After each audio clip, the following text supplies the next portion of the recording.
எல்லாருக்கும் வணக்கம். எல்லாரும் எப்படி இருக்கீங்க? வணக்கம். சாரி, எல்லாரும் எப்படி இருக்கீங்க? சாரி, கொஞ்சம் லேட் ஆயிடுச்சு.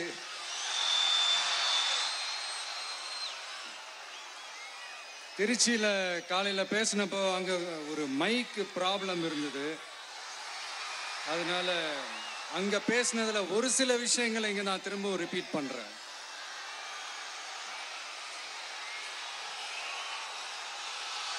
அந்த காலத்தில் போருக்கு போகிறதுக்கு முன்னாடி போரில் ஜெயிக்கிறதுக்காக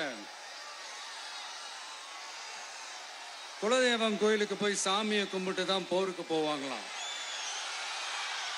அந்த மாதிரி அடுத்த வருஷம் நடக்க போற ஜனநாயக போருக்கு தயாராகிறதுக்கு முன்னாடி நம்ம மக்களை அதாங்க உங்க எல்லாரையும் பார்த்துட்டு போலான்னு வந்திருக்கிறேன்.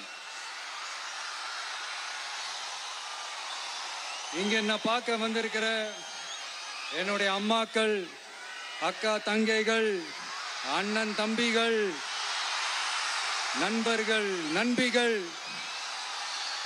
உங்க எல்லாரையும் பார்க்கும்போது மனசுக்குள்ள ஒன்னே ஒண்ணுதான் தோணுது. உங்களோட இந்த அன்புக்காக எவ்வளவு பெரிய உயரத்தையும், எவ்வளவு பெரிய வருமானத்தையும், எவ்வளவு பெரிய வசதியையும் தூக்கி எறிஞ்சிட்டு வரலாங்க.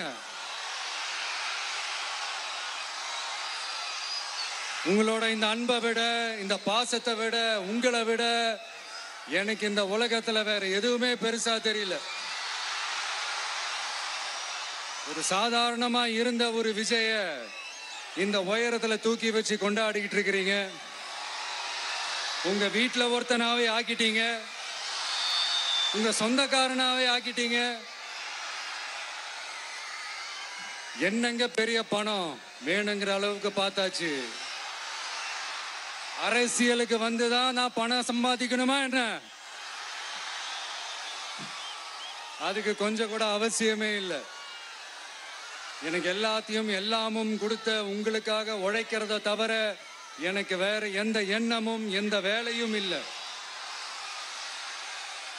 விஜய், விஜய் அண்ணா, விஜய் தம்பி, விஜய் தம்பி, நம்ம விஜய், நம்ம விஜின்னு என்னடா இந்த விஜய் தனியாளா இருப்பான்னு பார்த்தா எப்ப பாரு மக்கள் கடலோட மக்கள் கடலாவே இருக்கிறானேன்ட்டு இந்த எதிரிகளுக்கெல்லாம் தெரிஞ்சவன நம்மளை பத்தி கண்ணாபின்னான்னு பேச ஆரம்பிச்சிருக்கிறாங்க. அதாவது நான் மரியாதையா பேசினா கூட அதை தவறா எடுத்துக்கிறாங்கன்னா பாத்துக்கங்களேன். அதனால யார் என்ன சொன்னாலும் அறிஞர் அண்ணா அவர்கள் சொன்ன அந்த பஞ்சு தான், வாழ்க வசவாளர்கள் அப்படின்னு சொல்லிட்டு போயிட்டே இருக்க வேண்டியதுதான். நான் மதுரை மாநாட்டில் உங்க எல்லாரையும் நேர்ல சந்திக்க வரேன்னு சொல்லியிருந்தேன். அப்படி இன்னைக்கு உங்களுக்காக நம்மள மேலையும் கீழையும் ரொம்ப மோசமா ஆண்டுகிட்டு இருக்கிற பாசிச பாஜக அரசையும், பாய்சன் திமுக அரசையும் கேள்வி கேட்கறதுக்காக வந்திருக்கிறேன். இந்த பாஜக அரசு நம்மள கொஞ்ச நெஞ்ச கொடுமையாங்க செய்து பீகார்ல 65 லட்சம் வாக்காளர்கள் ஓட்டர் லிஸ்ட்லயே காணோமா. இது என்ன பெரிய விஷயம்? இதை தாண்டி இன்னொரு விஷயம் இருக்கு. இந்த எதிரி கட்சிகள்லாம் ரொம்ப சிம்பிளா சொல்ற மாதிரி சொல்லணும்னா, ஓட்டு திருட்டு, வீட்டு நம்பர் 0ன்னு போட்டெல்லாம் ஓட்டர் ஐடி கார்டு கொடுத்துருக்காங்கன்னா பாத்துக்காங்களேன். எவ்வளவு பெரிய ஒரு மோசமான வேலைகள்லாம் அவங்க செய்யறாங்கன்னு பாத்துக்கங்க.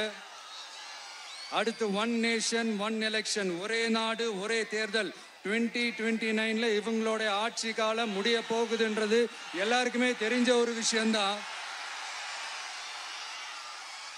அதனால இந்த மாநில அரசுகள் எல்லாத்தையும் கலைச்சிட்டு எல்லாருக்கும் ஒட்டு மொத்தமா ஒரே நேரத்தில் தேர்தல் வைக்கிற ஒரு ஐடியா. அப்பதானே ஒரே நேரத்தில் இந்த தில்லு முள்ளு வேலைகள்லாம் ஈஸியா செய்ய முடியும். இதுக்கு பேர் என்னங்க? ஜனநாயக படுகொலை தானே. அடுத்து டீலிமிட்டேஷன், பார்லிமெண்ட் தொகுதிகள் மறுசீராய்வு. நம்ம சவுத் இந்தியாவை விட நார்த் இந்தியாவுக்கு அதிகமான பார்லிமெண்ட் தொகுதிகள் கிடைக்கிற மாதிரி ஒரு மோசடி வேலையை ஒன்று செஞ்சுக்கிட்டு இருக்கிறாங்க. இதைத்தான் டிவிகே முதலையே எதிர்த்தோம், இப்பவும் எதிர்க்கிறோம், இனிமேலும் எதிர்ப்போம். அதனால் இந்த SIR, one nation one election, delimitation, இதெல்லாம் எதிர்கட்சிகளை அழிக்கிறதுக்காக ரொம்ப ரொம்ப முக்கியமா நம்ம சவுத் இந்தியாவோட அந்த பவரை குறைக்கிறதுக்காக செய்யப்படுற ஒரு மோசடி வேலைகள். இது ஒட்டுமொத்த இந்தியாவுக்கும் பாஜக அரசு செய்யற ஒரு துரோகம். சரி, பாஜக அரசு தான் நமக்கு துரோகம் செய்யறாங்கன்னு பார்த்தா இங்க திமுக அரசு நம்மள நம்ப வச்சு ஏமாத்திக்கிட்டு இருக்கிறாங்க.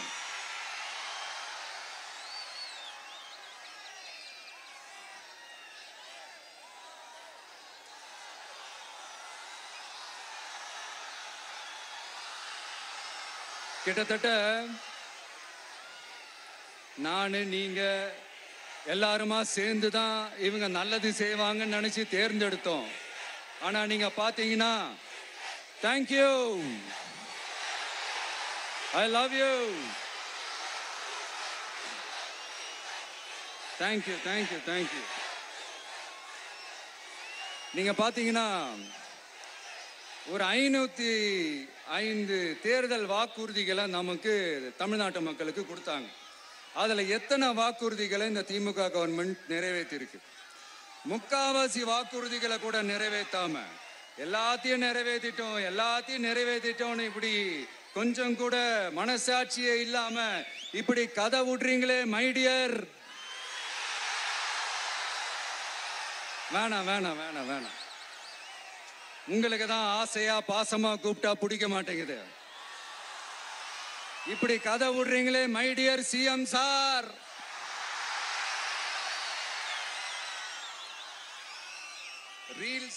ரீல்ஸ் வேற, ரியாலிட்டி வேற நீங்களே சொல்லிட்டு இப்ப நீங்க விடுறது அம்பட்டும் ரீல்ஸ் தான். அதுல எல்லாம் பாதியில அருந்தும் போயிடுச்சு. அப்படி அருந்து போன ரீல்ஸ் எல்லாம் கொஞ்சம் என்னன்னு பாப்போமா? கேஸ் சிலிண்டருக்கு மானியமா 100 ரூபாய் தரேன்னு சொன்னீங்களே, தந்தீங்களா?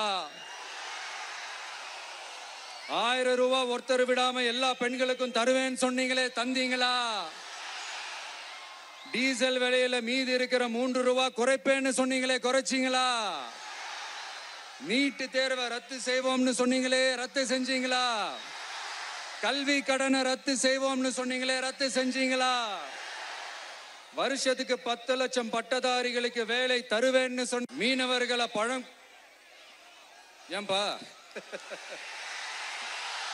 மீனவர்களை பழங்குடியின பட்டியல சேர்ப்போம்னு சொன்னீங்களே, சேர்த்தீங்களா? மீனவர்களுக்கு 2 லட்சம் வீடுகள் கட்டித்தரப்படும் சொன்னீங்களே, கட்டி தந்தீங்களா? அனைத்து மீனவ கிராமங்களிலும் மீன் உலர்த்தும் தளம் அமைக்கப்படும் சொன்னீங்களே, அமைச்சு கொடுத்தீங்களா? நெசவாளர்களுக்கு கூட்டுறவு சங்கத்துல கொடுக்கிற கடனுக்கு வட்டி 12% இருந்து 8% குறைக்கப்படும் சொன்னீங்களே, குறைச்சிங்களா? ஆட்டோ ஓட்டுறவங்களுக்கு சொந்த ஆட்டோ வாங்க 10,000 மானியம் வழங்குவோம்னு சொன்னீங்களே, வழங்குனீங்களா? அரசு ஊழியர்கள் ஆசிரியர்களுக்கு ஓல்டு பென்ஷன் ஸ்கீம் கொண்டு வருவேன்னு சொன்னீங்களே, கொண்டு வந்தீங்களா? பகுதி நேர ஆசிரியர்களுக்கு பணி நிரந்தரம்னு சொன்னீங்களே, செஞ்சீங்களா? சத்துணவு மற்றும் அங்கன்வாடி பணியாளர்களுக்கு அரசு பணி உறுதின்னு சொன்னீங்களே, செஞ்சீங்களா? முதியோர் உதவித்தொகை 1500 ரூபாய் தருவேன்னு சொன்னீங்களே, தந்தீங்களா? தமிழகத்தில் இருக்கும் வேலை வாய்ப்புகள்ல 75% தமிழர்களுக்கு சொன்னீங்களே, தந்தீங்களா? 3 லட்சத்தும் மேல் இருக்கிற காலி பணியிடங்கள் நிரப்பப்படும் சொன்னீங்களே, நிரப்புனீங்களா? தூய்மை பணியாளர்கள் பணி ஊதியம், ஓய்வூதியம் போன்ற கோரிக்கைகள் நிறைவேற்றப்படும் சொன்னீங்களே, நிறைவேற்றினீங்களா? மக்கள் நல பணியாளர்களாக 25,000 பெண்கள் நியமிக்கப்படுவார்கள் சொன்னீங்களே, நியமிச்சீங்களா? ரேஷன் கடையில மீண்டும் உளுந்து வழங்கப்படும் சொன்னீங்களே, கொடுத்தீங்களா? அனைத்து அரசு வேலை வாய்ப்புகளிலும் பெண்களுக்கு 40% முன்னுரிமை வழங்கப்படும் சொன்னீங்களே, கொடுத்தீங்களா? 35 வயதுக்கும் மேற்பட்ட திருமணமாகாத ஆதரவற்ற பெண்களுக்கு கல்வி தகுதிக்கு ஏற்ப அரசு வேலை வழங்கப்படும் சொன்னீங்களே, வழங்கினீங்களா?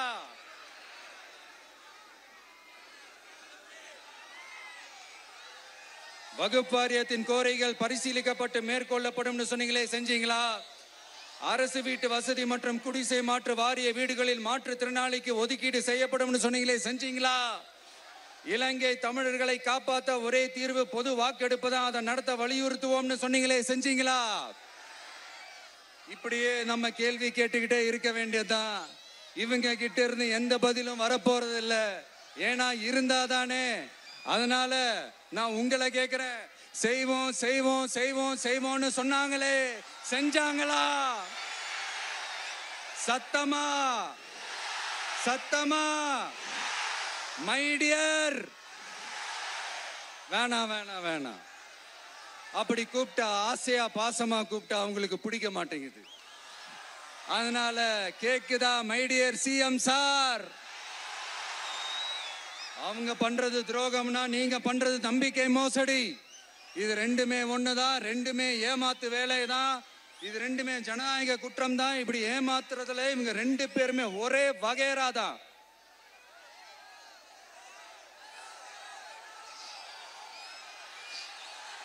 முந்தானேத்து வரைக்கும் ஒன்றிய பிரதமர், இப்ப இந்திய பிரதமர். இப்படி மாத்தி மாத்தி பிளேட்டை மாத்தி மாத்தி பேசுறதுல நம்ம சிஎம் சார் ரொம்ப பிரில்லியன்ட். இப்ப புரியுதா மக்களே? மறைமுக உறவுக்காரர்கள்னு நாம ஏன் சொல்றோம்னு? சரி, இப்ப நம்ம அரியலூர் மாவட்டத்துக்கு வருவோம்.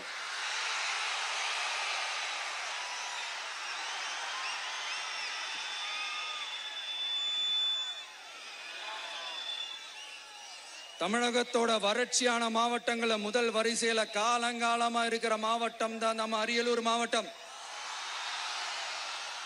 சிமெண்ட் உற்பத்தியும் முந்திரி உற்பத்தியும் நடக்குது, பட்டாசு தொழிலும் கொஞ்சம் நடக்குது.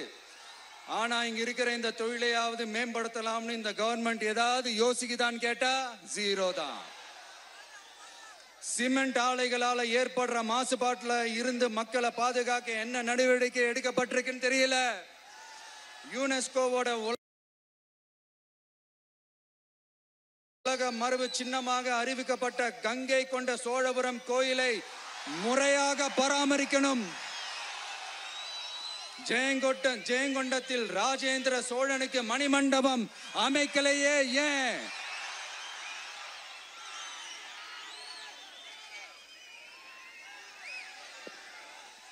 மருதையாத்தோட குறுக்க வாராணவாசி தடுப்பணை கட்டுறதை பத்தி 4 வருஷமா கண்டுக்கலையே ஏன்?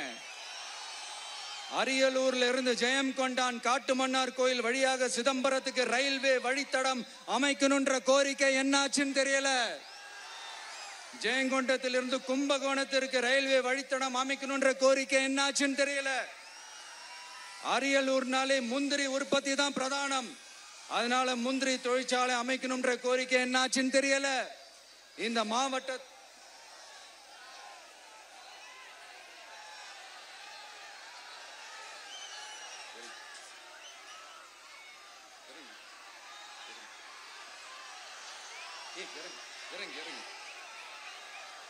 தம்பி இறங்கு, தம்பி இறங்கு, ப்ளீஸ் ப்ளீஸ் ப்ளீஸ் இறங்கு, இறங்குப்பா ப்ளீஸ்.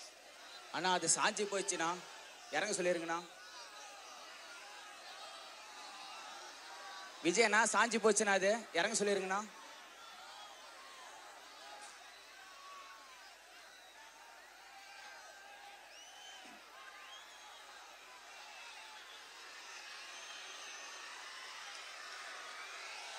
ஹலோ பிரதர் சார், அவரை இறங்க சொல்லுங்க ப்ளீஸ்.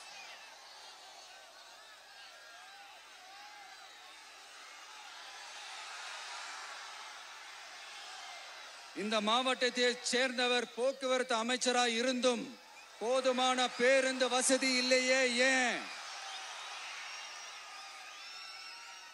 என்னடா இவன் வந்ததுல இருந்து கேள்வியா கேக்குறான், இவன் வந்தா என்ன செய்வான்னு கேக்குறீங்க அதானே? தீர்வை நோக்கி போறதும் தீர்வை காண்றதும் மட்டும்தான் நம்ம டிவிக்கோட லட்சியமே. நம்மளோட தேர்தல் அறிக்கையில இதுக்கான விளக்கத்தை ரொம்ப தெளிவா சொல்லுவோம். ஆனா அதுக்கு முன்னாடி அதை செய்வோம் இதை செய்வோம் இந்த பொய்யான வாக்குறுதிகள்லாம் எப்பவுமே கொடுக்க மாட்டோம். எது நடைக்கு சாத்தியமோ எது உண்மையோ அதை மட்டும்தான் கொடுப்போம். ஆனா அட் த சேம் டைம் மருத்துவம், குடிநீர், ரேஷன், கல்வி, அடிப்படை சாலை வசதி, மின்சாரம், இந்த மாதிரி அடிப்படை விஷயங்கள்ல நோ காம்ப்ரமைஸ். பெண்கள் பாதுகாப்புல, சட்டம் ஒழுங்கு பாதுகாக்கிறதுல நோ காம்ப்ரமைஸ். சிம்பிளா நம்மளுடைய விஷன் என்னன்னு சொல்லணும்னா, ஏழ்மை வறுமை இல்லாத தமிழகம், குடும்ப ஆதிக்கம் இல்லாத தமிழகம், ஊழல் இல்லாத தமிழகம், உண்மையான மக்களாட்சி, மனசாட்சி உள்ள மக்களாட்சி. கான்ஃபிடென்ட்டா இருங்க, நல்லதே நடக்கும், வெற்றி நிச்சயம். மீண்டும் சந்திக்கும் வரை நன்றி, வணக்கம்.